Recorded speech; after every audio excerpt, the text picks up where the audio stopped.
সুখেও আল্লাহর নাম নেয়, দুঃখেও আল্লাহর নাম নেয়। আল্লাহ বলেন ওই তো আমার বান্দা। ও হাসলেও বলে আলহামদুলিল্লাহ, কাঁদলেও বলে ইন্না লিল্লাহ। হ্যাঁ, ও তো সারাক্ষণ আমার নাম নেয়। ওই তো আমার, ও তো আমার জন্য এটা অনেক বড় নিয়ামত যে যার জবান আল্লাহর নাম ডাকে, আল্লাহকে ডাকে।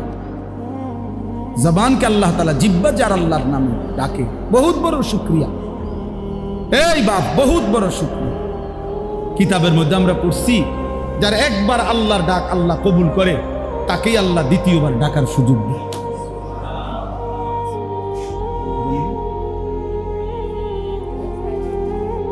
যে একবার ডাকলে আল্লাহ এটা কবুল করছে, তো সে দ্বিতীয়বার আবার ডাকে, আবার ডাকে, আবার আবার ডাকে। একটা সময় বান্দা আল্লাহকে ডেকে মজা